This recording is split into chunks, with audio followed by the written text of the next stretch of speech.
Welcome to the Hands of Change podcast. Hi, my name is Kurt Harrington. I'm host of the Hands of Change podcast, where we discuss and navigate the complexities of Dupuytren's disease and related fibrotic conditions. From personal stories of resilience to expert insights and new research, the Hands of Change podcast seeks to integrate Dupuytren's information on a common platform encompassing patients, treatment providers, and researchers. Hello, and welcome to the Hands of Change podcast. Today's guest is Dr. Gary Pess, a renowned expert and pioneer in the treatment of Dupuytren's disease and Dupuytren's contracture using minimally invasive treatment options. In today's episode, Dr. Pess discusses early intervention, minimally invasive treatment methods, as well as spend some time addressing questions we receive from the audience. It is an honor to have Dr. Pess join us today to share his expertise and insights, and I hope you enjoy the episode. Thanks for listening. So without further ado, thank you for joining. Wonderful to have you here. Very happy to be here today. And if you would, as you've probably heard from previous podcasts, I'd love to just have you start out with a brief introduction of yourself, your background, and some key areas you're interested in as it relates to hand surgery, upper extremity surgery, and Dupuytren's. I did my orthopedic training at New York University Medical Center in New York City and Bellevue Hospital. I then did a one-year fellowship in hand microsurgery and upper extremity surgery at Massachusetts General Hospital. I completed that at the end of June in 1987, and 2 weeks later started at Central Jersey Hand Surgery, and I've been here for almost 38 years. I'm the managing partner now and help run the surgery center and the practice. My interests are minimally invasive treatments. I learned how to do endoscopic carpal tunnels in 1990, and I've done thousands of them since. With one of my residents, Mike Dunn, we invented a knife to do minimally invasive trigger fingers through very small incisions. So it was a natural segue to go to Paris to learn needle aponeurotomy. I came out as a hot shot hand surgeon, Mass General, come down the Jersey Shore, doing all these Dupuytren's open surgeries, looks great, and 3 years later, they're all coming back.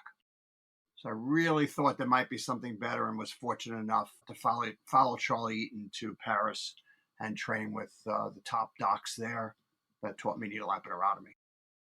Awesome. Did you guys go together? How big was that cohort that first went to Paris for training? He went first. I was either second or third, and everybody sort of went on their own. Nobody went together. I spent a week and a half there to try to do as much as I could and work with everybody there. It's been a great run since. Yeah, well, we're glad you did. When Xiaflex came out, I jumped on that as well to try to treat some of the recurrences I was seeing from needle aponeurotomy. Awesome. Well, we're so glad you did. I know you're also part of Charlie's group, the Dupuytren's research group. Can you share what your role is there and any current activities or how you're involved? I'm on the board of trustees of the Dupuytren's research group. So I do educational talks on behalf of the Dupuytren's research group. The most recent one was January in Hilton Head Island. We had a really nice turnout of very interested people. Really tried to stimulate ideas for new research. The main goal of the Dupuytren's research group right now is to find a biologic marker in the blood, which will help us to evaluate any treatments that come along, and also to maybe guide us what we need to do for people, whether we need to be more aggressive or less aggressive, whether they're going to progress, whether they're not. But we're close, but we're getting there. Awesome. It's a complex disease, as we all know. So wonderful, and thank you. So I think our audience in general is pretty familiar with the disease, whether it's somebody with the disease, a loved one with the disease, a surgeon, a radiation oncologist, or a researcher. But I'd love it if you see so many patients and there's such a KOL or expert with this condition. I'd love if you could explain it in kind of your terms, on simple terms, what it looks like, what it causes, what you see from patients over time. I mean, Dupuytren's is a hereditary fibroproliferative disease. Usually starts with nodules in the palm, most often in line with the ring finger. We see a lot of patients with nodules and have no way to predict if they progress. As the disease progresses, you develop fixed flexion contractures, which, as our patients know very well, can interfere with function, interfere with use of the hand, interfere with lifting, putting a glove on, holding a baby, playing sports, and can be really functionally cause a significant amount of functional impairment. Yep. Common question. I think this actually was one of the first ones that came in from some of the suggestions is, You mentioned the nodules as a common early sign. What are any other early signs, if there are any? And then when should someone seek professional advice if they have early signs of the disease? I mean, sometimes patients go right to cords. For example, an ulnar cord in the little finger can develop without a nodule in the palm. Those can be very aggressive. So we want to see those very early on. Garrod's pads, which is a thickening of the tissue on the back of the PIP joints, can often be the first sign as well.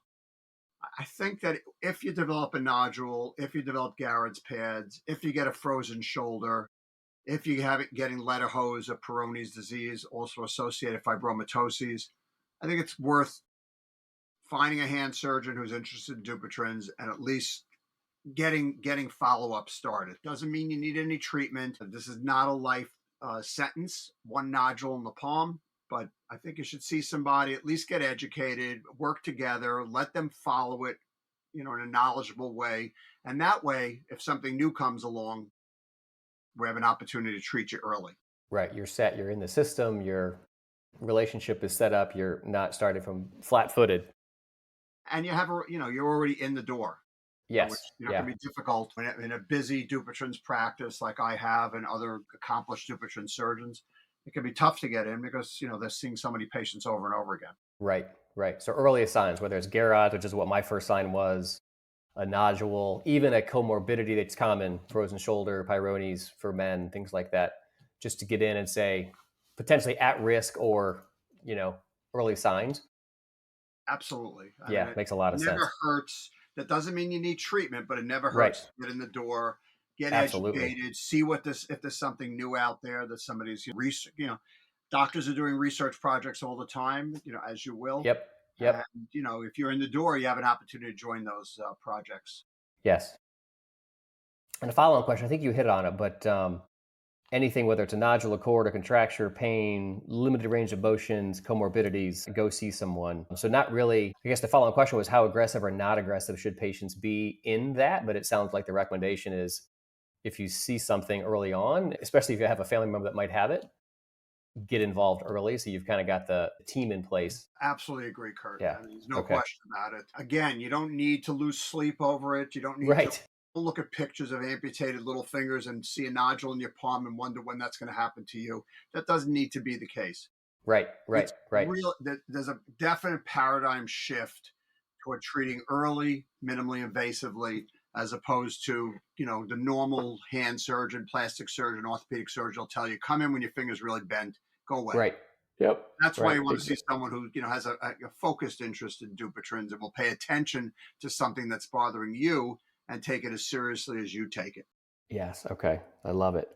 And then what about progression? How much do you see? We obviously know progression varies, but how much do you see the variation in progression from patient to patient? And are there any key pearls or signs or symptoms you see that tend to correlate with that, whether it's, diastasis or hand use, or how do you tend to see? I mean, the current thinking is that nodules will only progress 25 to maybe 35% of the time. But I think that I'm definitely want to be more aggressive or at least follow more aggressively patients with a strong Dupuytren's diathesis, Lederhosen disease in their feet, Peyronie's disease, frozen shoulder, autoimmune diseases, Garrod pads, wrong family history. We see people that come in that have two brothers and a sister with the same thing. Their parents, one or both of their parents had it.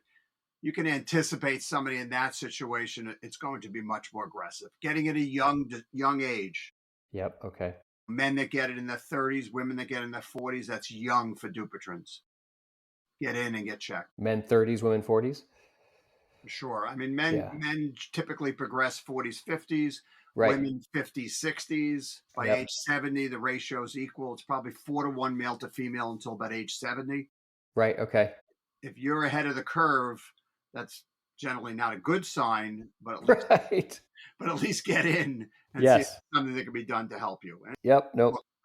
we're on the horizon of some many new potential great treatments, and hopefully that one of them will be applicable to you.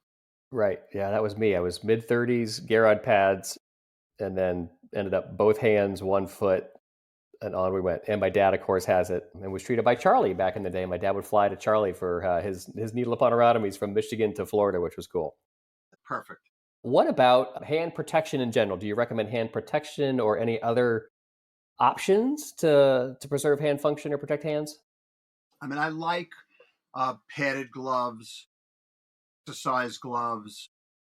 If you're going to do ellipticals, if you're going to do weightlifting, if you're going to do push ups, even Pilates and yoga, padded glove, or if you're going to lean on your hands, using a gel pad on the ground is very useful. If you use vibratory tools, you alluded to that earlier, that's another, uh, you know, another incident to the hand. So I really try to get my patients to take the pressure off the nodules, stop stimulating them as best as possible, but don't change anything in your life. I mean, keep doing what you're doing, just be a little bit more protective. There's no reason you need to change anything when the disease is just starting, because we can't predict if you're going to get it or it's going to progress or not. But padding your hands, Exactly. I love bionic golf gloves. Make a whole series. Bionic makes a series of arthritic. They call them arthritic golf gloves. They're perfect Okay. with patients with Dupuytren's. I will get some. My son, junior in high school, has been playing more golf, and I like to go with him, but I'm always super apprehensive, and I end up wearing two gloves like a dork. I'll look into those. You know what? Two gloves is, you're not a dork. You're just Yeah, protecting your hands. right. You just Yeah, need to do what you need to do so that you keep functioning and be active. right. Well, I saw Bill Murray doing it, and I figured if he's doing it, it's good. And Bill Murray's doing it because he's got Dupuytren's too. So Exactly. Exactly. he's just like one of us. Right. What about how often do you see kind of I guess, the patient we're talking about, history of it, or presents, 30s and 40s, versus somebody that might have a traumatic event to a limb, an arm, a shoulder, and have it present after some kind of traumatic event? I mean, I definitely think any type of traumatic event, whether it be a distal radius fracture, a laceration, crush injury, surgery on the hand, Okay. like a carpal tunnel, even a trigger finger, can stimulate the disease if you have the hereditary basis. It's just not predictable. Again, we don't get that excited. You need your carpal tunnel fixed. You fix the carpal tunnel, and we watch the nodule, or we inject it with cortisone or something to try to not stimulate it. But yes, trauma is a definite known cause, and and that trauma could be something serious, something not that serious. I mean, why would a distal radius fracture cause a Dupuytren's to occur? Right. I don't understand. Right. Something molecularly is changed to try to heal the distal radius, and it's making the Dupuytren's worse. And is that half of how would you split it in terms of kind of the maybe the predisposed that appear with it versus those that may appear post something? Is it I think the younger patients okay? generally have the bad Dupuytren's diathesis Okay. or some kind of trauma. But as you get Okay. older, I would say the trauma is a small percentage of the patients. Most people just Okay. develop it. I mean, that might remember an injury or something, but it's Right. not like a distal radius fracture that has a 30-degree MP joint a month later, which I see a fair amount of, but that's just because of my practice. But I think that's a small percent. Okay, wonderful. And then let's pivot. I know obviously your passion and one of your areas of expertise is obviously focused on minimally invasive techniques. So, can you speak a little bit about what those options are and how they differ in terms of the options? I mean, we definitely have a paradigm shift now, and it's really, really important. With all education that we give to other doctors and residents and fellows is to think treating early and treating minimally invasively. It's no longer come back when your finger's 40, 50 degrees and we'll cut you open and then it's going to come back anyway. So we really, really try aggressively to treat earlier contractures, 15, 20-degree PIP joints, 20-degree MP joints, or anytime it's functionally impairing. Uh, really, we only have two minimally invasive treatments for contracture right now: needle episiotomy, or percutaneous needle fasciotomy, as it's known in Europe. It's been around since the 1990s. Uh, French published it in 1997 in the French literature. We kind of picked up on it when it got translated in the early 2000s. Charlie and I went in 2004 or so. It's a great procedure. Use the tip of a needle as a knife to cut the cord, the contracting tissue, to allow the finger to extend. It's done very delicately. The patient's awake. We need to know if we're anywhere near the nerve, but it's relatively quick procedure. Local can be used for the skin, and fairly, for somebody who's accomplished, it's very successful. I've done 90 fingers with needle aponeurotomy. So if you see your doctor and he says, well, your PIP joint is bent 20 degrees, it's too dangerous there, we can't do it. Well, that's true. He or she can't do it because they don't have the expertise. But someone who's an expert in treating minimally invasively could certainly try. Doesn't mean they're Wow. successful, but they could try. I see Wonderful. second opinions every day. Okay. Patients that were told that they have to have open surgery but didn't need it. Great. Great advice. Wonderful. The second minimally invasive treatment I do is collagenase. Right now, that's called Xiaflex. That's the only available brand out. That's a biologic. It's a collagenase from Clostridium histolyticum, which is a bacteria that really eats through tissues when you get this bacteria. It really destroys the tissues. And basically, that collagenase is 100 to 1,000 times faster than human collagenase. So we inject it into different places in the contracting cord. It does cause bruising, swelling, blistering.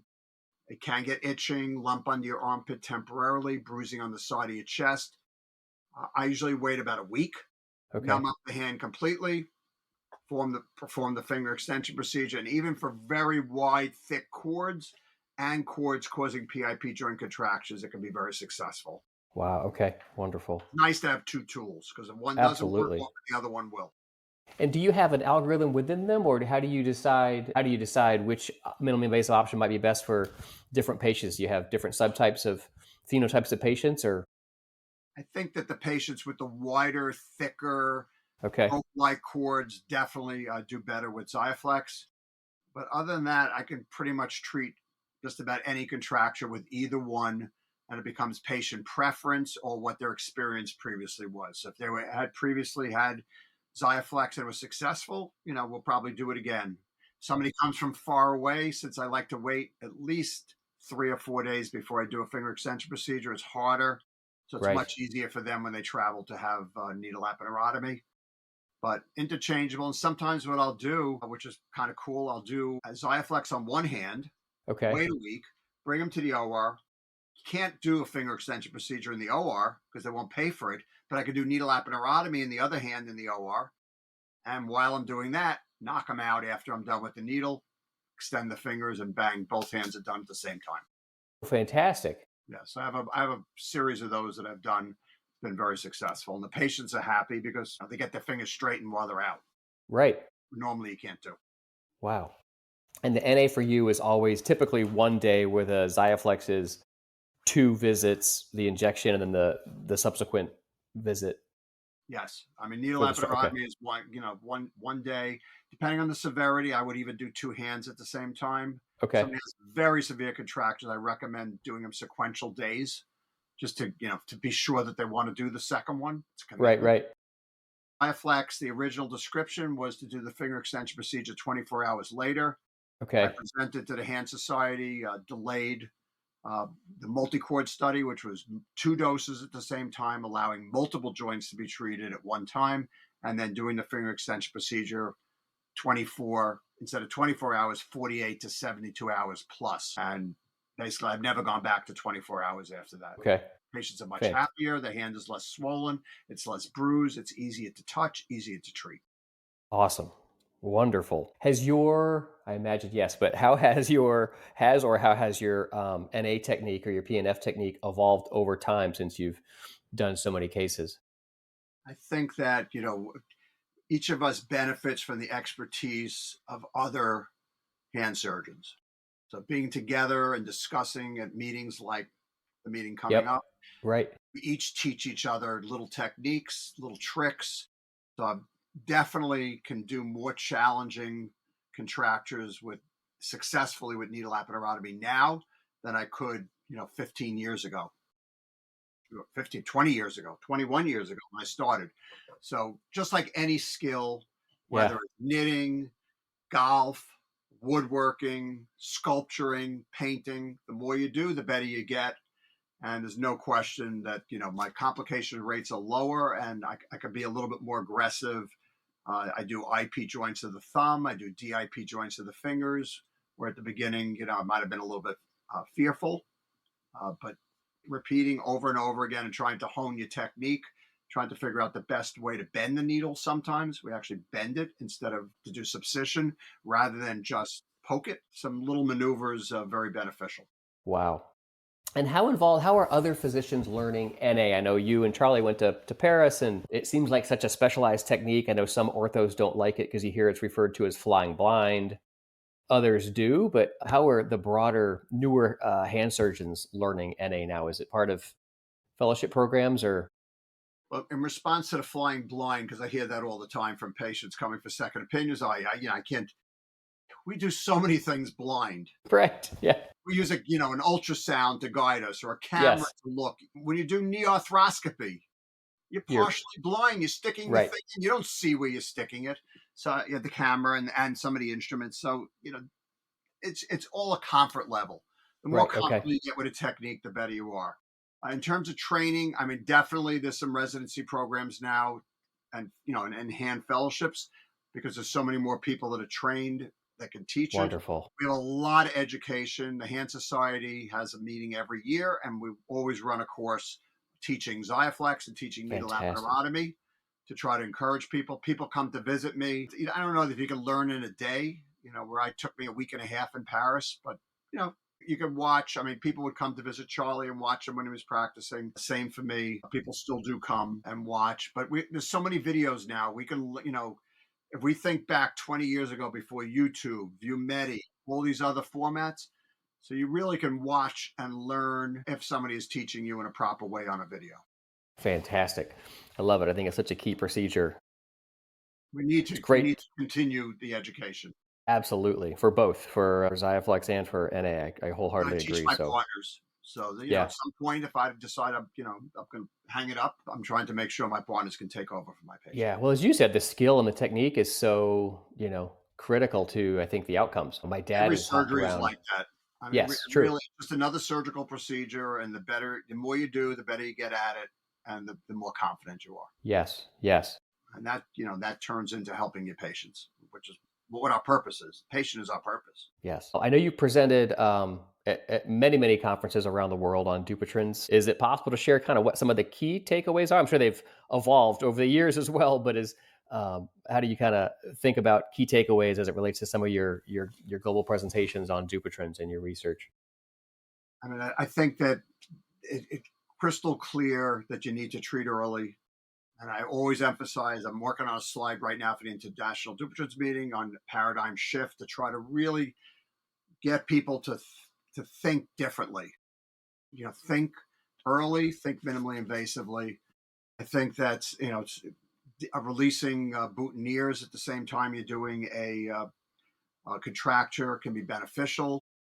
Learning how aggressive to be in terms of pushing because you don't want to break a finger or dislocate a finger, and just where to place the needle. Just learning, trying to teach people the location to place the needle, the depth of the needle, and the angle that you're placing the needle, whether that's needle epidurotomy or Xiaflex. I mean, it's critical to success and preventing complications.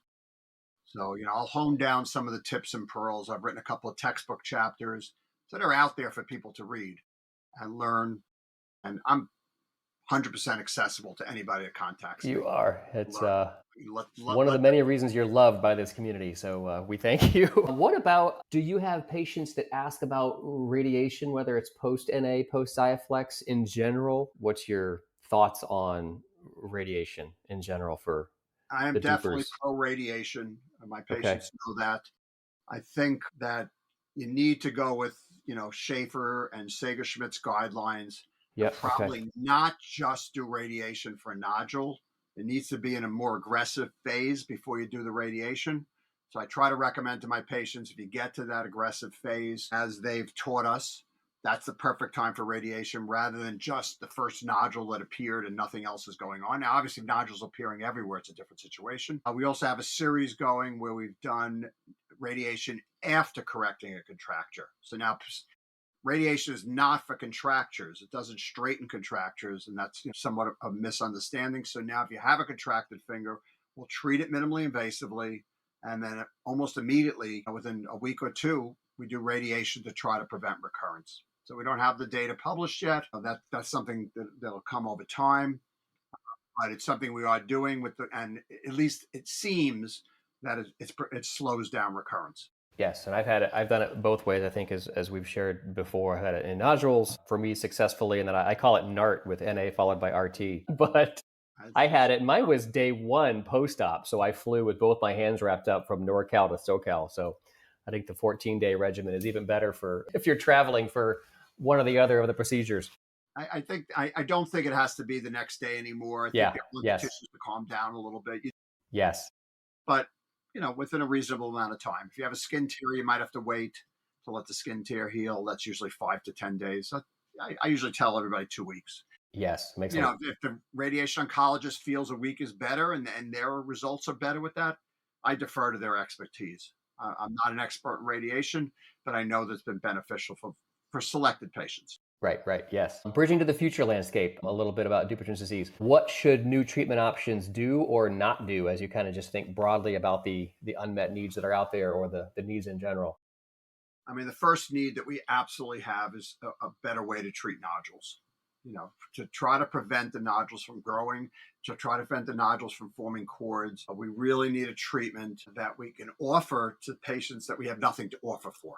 And we do catalog cortisone injections. It seems to help.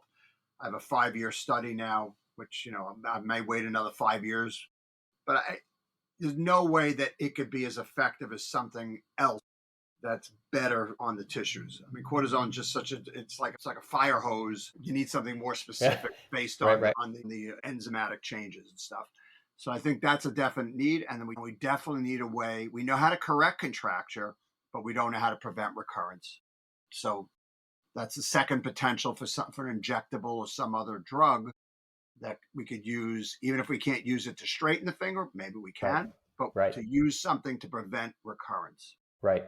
Yes. Recurrence is the killer. I mean, we've got it to the point where we could take somebody who's 40 degrees, get them to 0, fix them again at 20, because that part of the paradigm shift is not just treat early and treat minimally invasively, but treat recurrences early, Right. minimally invasively. Just because you recur doesn't mean you have to have open surgery. And we try to fix it again before it gets as bad as it was before there's scarring of the joint, arthrofibrosis of the joint, so I can get you nice and straight. Love it. Makes total sense. Thank you. Okay, I'm going to bridge. I think we've covered some of the sprinkled in questions from some of the fellow patients, but this is a section where I tried to capture all of them to make sure we had them. One, we had someone interested in hearing about the potential for NA in the PIP area. Is it different than NA in other areas? And do the expectations or challenges differ? NA for PIP joints, especially over 45 degrees, is definitely what I would call needle epidurotomy 501, 601. It's grad school level. Okay. It's not introductory. It's not a 20-degree MP joint with a giant cord that you can bite and release. So it is definitely more delicate. It's definitely more dangerous. It's definitely doable. And that's what we do. I mean, experts in treating Dupuytren contracture have to treat PIP joints because probably half the patients present with PIP contracture at least, maybe higher. And that's what we do. We treat it. We treat it safely, and we treat it effectively. Seeing someone who's not a general orthopedist or a general hand surgeon or a general plastic surgeon that says that, well, you have a PIP contracture or you have to have open surgery, get a second opinion. Go see somebody. Do a telehealth with somebody or just get a second opinion and really be sure that that's the case. Because I've done needle on 90-degree, 95-degree PIPs, and I've done needle on patients with 90-degree contractures after open surgery. Wow. The biggest limitation is fibrosis, arthrofibrosis of the joint. Okay. After scarring of the joint, the needle will not release that. I can release the cord, but I can't release the joint. And what makes it more 501, 601 versus like 201? Is it the digital nerve or? No question about it. Okay. In the palm, especially the ring finger, the anatomy is pretty crystal clear where the nerve and artery are on one side and the other side of the flexor tendon and the Okay. cord. So Okay. you have a cord sitting on top of the flexor tendon with the nerve and the artery out of the way and deeper. When you get into the finger, spiral cords can cross over the cord, and the distance between your neurovascular bundle, which is the nerve and artery, and the cord, especially an ulnar cord in the little finger, is very, very close. So you need to be Okay. very delicate. In fact, I try not to go through the whole cord. I don't try to cut the whole cord with the needle. I try to cut through 66% of the cord or 75% Okay. of the cord, protect the nerve, and then pop it, Okay. rupture it by Amazing. straightening the finger. But Wow. it's definitely more delicate. It's definitely more dangerous. It's definitely not for everybody. And if Yeah. you see somebody and they say, I don't think you should have the PIP with needle, they're right. They shouldn't do Right. your laparotomy. Right. Believe me, Okay. but that doesn't mean you have to have open surgery. Right. It's so fascinating. Next question. A patient has one finger with a cord from the palm to the PIP joint, as well as 3 nodules in the palm, but no contracture. Diagnosed a few years ago, I think May 2021. Progressing slowly, also a musician, pianist, and organ player. We kind of covered this early on, but wait to seek intervention until contracture or affecting ability. I think you've already answered that. I mean, Go early. you really can't treat a non-contracture. So, needle laparotomy, Xiaflex are for contracted fingers. Now, sometimes you may think that you don't have a contracture, but someone that's again why I emphasize if you have cords, nodules, see somebody, because you could hyperextend your CMC joint, which is at the base of the metacarpal, and fool yourself, where you can get the hand flat, but you're doing it by hyperextending a different joint. And once you push that CMC back, you can see the MP joint bend. So it's worth having somebody take a look, and especially if you have a cord that goes into the finger, I'd be worried about it. But again, maybe radiation would be a treatment at that point, but probably not an intervention like a needle laparotomy or Xiaflex until there's some type of contracture. Okay. And this patient also asked about protecting hands. We talked about gloves. Anything else you think about for a musician or It's really padding, tough, gel depending on protection? what Yeah. instrument you play. I mean, if you're Yeah. a violinist and it's your bow hand, you could wear a glove or protect it. It's really just trying to protect the pounding of the palm. Now, even a pianist that's a very aggressive pianist is not going to pound that palm on the keys. You're pounding your fingers on the keys. So just being aware, using heat, stretching, maybe using ice afterward. And pianists and some musicians also have to really watch for the web spaces, because that can be very subtle where you get a contracture of the web space and you lose the ability to spread your fingers, whether it's on a clarinet or a flute or whether it's on Yes. a piano. Uh, we have a lot of musicians, and a little bit of a contracture in a musician can be very significant compared to Yes. someone And that's else. the first time I've heard it referenced as a web contracture, but because I have it in my right hand. And I know when I saw Dr. Denkler, he did some NA work up there years ago. How do you approach a web? Is it same thing, a web contracture? Would you do an NA in there or a It's Xiaflex? it's very easy to do either. You're Okay. releasing the natatory cord, which is Right. another cord which in the web space. Okay. There's no nerve or artery in the web space, so you can find a very safe place. If you're using a needle, you actually have to turn the needle 90 degrees because you're no longer cutting across thumb, pinky. You're cutting proximally, distally. Wrist Okay. to fingertips when you're cutting a natatory cord, and you can just feel the fingers pop right open. I have a couple of pianists that come every 2 years. They don't have any significant finger Wow. contractures, but have natatory Web. cord contractors. They have web contractures, Okay. Wow. and you got to treat them. I like that nomenclature because I always hear contracture. People think about fingers pulling in, which of course is what we're most known for. In the past couple of years, I've noticed more and more web contracture on my worst hand, my right hand. I And always say I need a smaller keyboard. thumb can be very, very bad. I mean, Okay. first web space contracture of the thumb, where the thumb Yes. isn't bending down, but it's pulling in toward the index finger. People that Yes. get that, it can be very, very severe, and Yes. Okay. That's what they can be difficult to my reach. dad's had that. He said, yes. My dad, I think, had 7 NAs and just had his first fasciectomy, including his thumb, which was pulling in. Great. And sometimes you need to do a fasciectomy for the thumb. Okay. Depends how thick the cord is. It's so interesting to me how it presents differently. His thumb, my middle finger, even within family, we have different presentations, different spots, but obviously, different use of hands, different other things as well. So If such an somebody interesting, I didn't bring it up earlier, but the traditional contractures are ring then little, ring right. slightly more than little. We talked about somebody who's younger presenting and worrying about it, but if you have an index finger, thumb, or middle finger contracture, that can bode poorly, and that's something that also needs to be treated early because it definitely kind of means a different type of disease for some people. That is also super interesting because my first symptom was Garrod's, and then right hand middle finger started to contract without a nodule, PIP. And then my left hand, it's index finger. So I always say I kind of have atypical Dupuytrens in terms of like the classical presentation. And higher recurrence rate for those. Yes. And I'm right in Especially that. index finger PIP joints, little finger PIP joints, the highest recurrence in Dupuytren. Wow. So interesting. Okay, next question. Patient has multiple nodules as well as a contracture in both pinkies. Would injections help resolve the lumps? I didn't know, as a kind of a follow-up clarifier for me, I didn't know if this person meant Xiaflex or steroids as it relates to the injection. I think that when we're treating with Xiaflex is not indicated for nodules as of today. So we don't use Xiaflex for nodules. We can inject them in nodules if we're releasing a contracture, but it's not what it's made for. Cortisone can slow down the growth of the nodules. Sometimes they get a little bit smaller. There's anecdotal evidence of high dose steroid injections making nodules disappear, but again, we only think 25% of people progress, and there are 10% maybe of people where the nodule will disappear. So just because a steroid injection made it disappear doesn't mean it did anything. But I think that you should not expect the nodules in your palm to disappear. Do release the contracture, and when you take the tension from the contracture off the nodules, that could sometimes get the nodules to shrink down a little bit. Okay. I would never say disappear because you Right. take them out surgically with open surgery and they don't disappear because they grow back. Right. So Yes, sometimes. unfortunately. Very Unfortunately.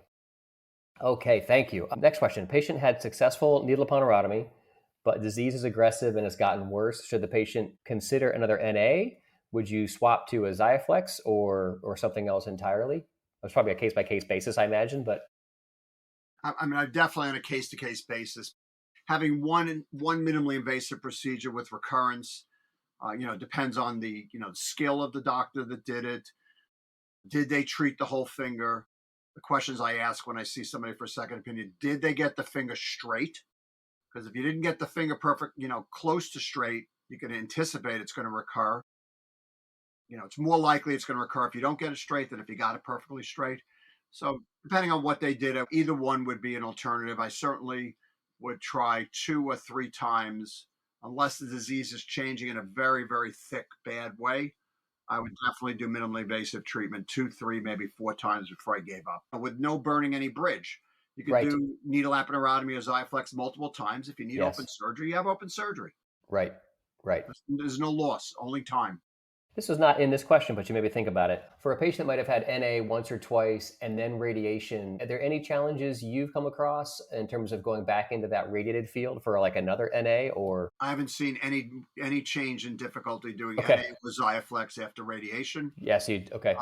And as long as even open surgery, as long as there's a palpable cord that can be Right. released, no issue. I think that some hand surgeons are afraid to do open surgery after radiation. They're not sure, probably for lack of knowledge of what they're going to see. But certainly, minimally invasive doesn't change anything. And I've treated probably 100 patients who had radiation that we had to Okay, thank you. Follow-up question from the patient that had NA and then it's represented. What about your thoughts on patient wearing a brace at night? There's 2 schools of thought. There's the Okay. non-splinters and the splinters. Charlie Eaton was in the non-splinting school. I'm in the splinting school Okay. for multiple reasons. Number one, it keeps the tissues in better position after being treated to wear a splint. So I recommend 4 months.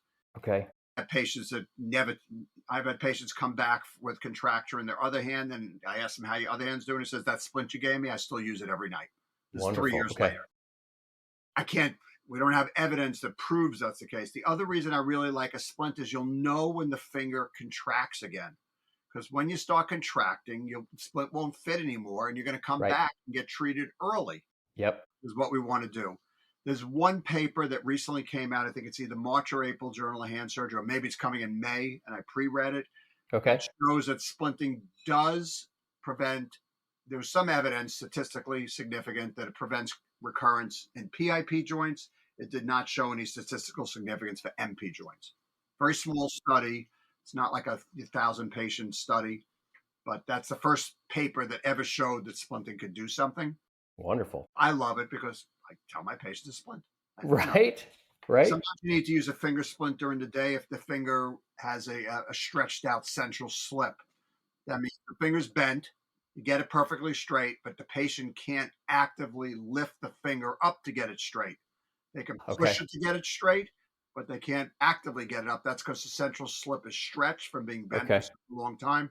Splinting during the day, dynamic splinting can help tighten up. Wonderful. And do you write an order for different splints based upon area of the Dupuytrens, or do they over the counter? What do you usually do? I mean, I make a fiberglass splint for all my patients. Wow. Okay. 3x6 custom made fiberglass splint for every patient.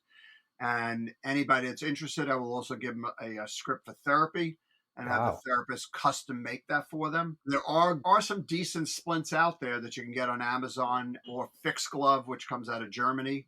Okay. Makes a really nice splint. You can adjust it for 1, 2, 3, 4 fingers, and it's a glove, so it's pretty good. And there's some hand ease. There's some splints you can find that you could, or a glove that you slide your hand in and keeps the Right. finger straight. I have no problem with that. Okay.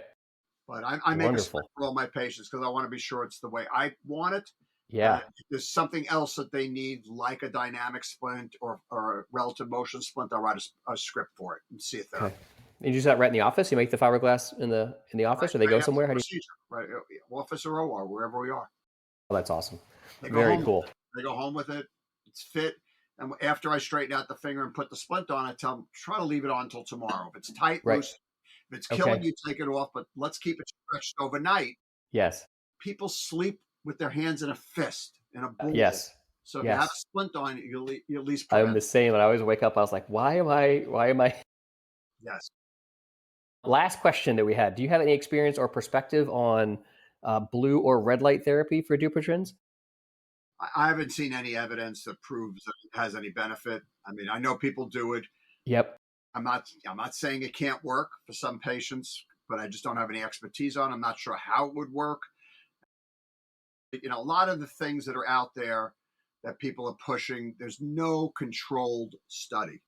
And if we look back at the Quad 1, Quad 2 study for Xiaflex and a lot of needle studies out of Europe and the United States, you're trying to do a controlled study where you treat one and you don't treat one. And Yes. that's the best way to get statistical significance and understand that it's effective. I haven't seen anything for those. And anytime somebody goes on and says, they're selling it, Right. give me some evidence, Amazing. Right. not Yes. anecdotal evidence. Give me real evidence. Yes. Okay. Thank you. Thank you. Is there anything we should have talked about that I didn't ask you about in the last 50 minutes to an hour, or anything you want to highlight that we grazed upon and didn't get into? I mean, for all those patients out there, just get checked, pad your palms, don't lose your mind over a nodule, see a good hand surgeon, and if you have a contracted finger and somebody says that you have to have open surgery, get another opinion. Yes. If you want open surgery, that's fine. I mean, everybody's entitled to make their own decision, but don't be swayed by the doctor who doesn't do minimally invasive treatments, who just basically will tell you, and they could say they do NA. Anybody could say they do NA or Xiaflex, and then when you show up, they say, "Well, it's too severe." How do you know? So never hurts to get a second opinion, whether it's faced in an office or telehealth. I do Yes. telehealth visits, That's a twice a great. week to Okay. try to, if nothing else, just educate patients. Then they may not come to me, they may not be treated by me, but there's so much false information out there. You have people who have a disease. Our patients have a disease without a cure. You have a Yes. disease that has no cure. So, they're susceptible to, things, influences, and things that maybe won't work. Yes. Wonderful and extremely sound advice. So I love it. Last question for you. I know you mentioned the International Dupuytren's meeting is coming up. It's every 5 years. It's next month in Brussels, Belgium. I believe you're heading there. Can you give an update without unblinding too much of your presentation on what you'll be talking about? Nothing unusual that I'm talking about. I'm going to co-chair the treatment session, and I'm going to give one of the keynote speeches on minimally invasive treatments. The Dupuytren's pretty much highlight, percutaneous needle fasciotomy and needle aponeurotomy. Probably mention Xiaflex as well, though in Europe they don't have Xiaflex right now. It may come back, so I will mention it. The techniques are very similar anyway, But, I'm going to be there pushing doctors to learn minimally invasive techniques, be open to minimally invasive techniques, Yes. increase their skill at getting better at minimally invasive techniques, and try to help them in whatever way I can during my 15-20 minute lecture, during the whole time at the meeting, which is just teaching the entire time. Awesome. I love it, and I hope to see you there. So thank you for sharing, and thanks for all you do. Thank you for doing this. I know the folks that have submitted questions and everybody in the community are super excited for this podcast, and we're grateful for your work, your expertise, your passion, your dedication, and just your willingness to, from telehealth visits to you name it. I think just your openness and willingness to help patients is deeply appreciated. So thank you very much. And from a doctor standpoint, a Dupuytren's expert standpoint, we really appreciate everything you're doing, first educating our patients, and also, what you're trying to do to try to find another better treatment potentially for our patients. That's what we all need, and it will happen eventually. It's just a matter of when. Awesome. Thank you. I appreciate that a lot, and thanks for joining. Thank you. Thanks again for listening to today's show, and special thanks to our show's sponsor, Vontu Biosciences. Should you have additional questions, topics, or show ideas, please don't hesitate to reach out. We'll do our best to make sure we get them on a future show. Thank you, and thanks for listening.